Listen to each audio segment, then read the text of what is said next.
How often do you find a Persian king known for his military prowess, being hailed as a liberator and a messiah in a religious text as revered as the Bible? Meet Cyrus the Great, an extraordinary figure who not only carved out one of the largest empires in history but also left a profound impact on one of the world's most influential religious texts. Prepare to delve into a fascinating journey tracing the influence of Cyrus the Great on the Bible. Our story begins in the 6th century BC with the rise of Cyrus the Great and the establishment of the Achaemenid Empire. Cyrus, a shrewd and ambitious leader, emerged from the kingdom of Anshan. His rise to power was not merely a result of luck or birthright, rather it was a testament to his strategic finesse, military prowess, and diplomatic acumen. He swiftly unified the Medes and Persians under his rule, creating the First Persian Empire. Cyrus didn't stop there. With a thirst for expansion, he embarked on a series of conquests, absorbing kingdoms and civilizations into his empire. From the fertile lands of Asia Minor to the grand cities of Babylon and Lydia, the boundaries of his empire stretched far and wide. It was under his reign that the Achaemenid Empire reached its zenith, setting the stage for an epoch-defining interaction with the Israelites. But how does a Persian king connect with the Israelites in the Bible? The answer lies in the Babylonian exile. The Babylonian exile was a period of turmoil for the Israelites, but it was Cyrus's decree that brought a ray of hope. This was a time of great distress, as the Israelites were forced out of their homeland and into Babylon. Removed from all they held dear, they longed for their homeland and their temple. The exile created a profound yearning among the Israelites, a longing for their homeland, their culture, and their religious practices, which were deeply intertwined with their identity.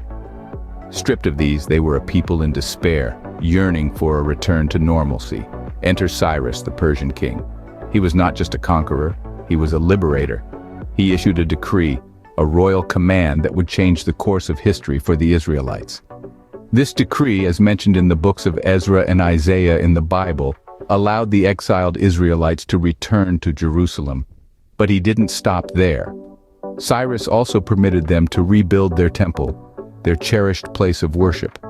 This decree wasn't just about bricks and mortar, it was about restoring a people's identity, their faith, their spirit. It was a beacon of hope in a dark time, a promise of a return to a life they had lost. And so the Persian king Cyrus played a crucial role in the restoration of the Israelites. Cyrus's actions earned him a unique place in the Bible, with the book of Isaiah going so far as to call him God's anointed, a term usually reserved for Jewish kings. Now, this was no ordinary title. The term God's anointed, or Messiah in Hebrew, holds a significant place within the religion, often associated with deliverance and salvation. Cyrus's decree to end the Babylonian exile, his respect for local customs and religions, not to mention his efforts to rebuild the Temple of Jerusalem, painted him in a light that was nothing short of divine. His actions were perceived as a manifestation of God's will, and thus, he was seen as a vessel of divine intervention.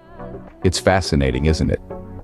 How a Persian king who was once an outsider could earn such a revered place in the narrative of a religion not his own. Cyrus the Great, a Persian king, had become a hero in the biblical narrative.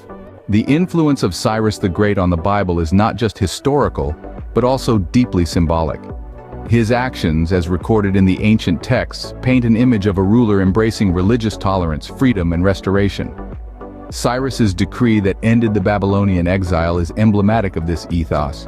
It marked a significant shift in the annals of history, where a conqueror not only respected, but also restored the religious and cultural practices of a conquered people.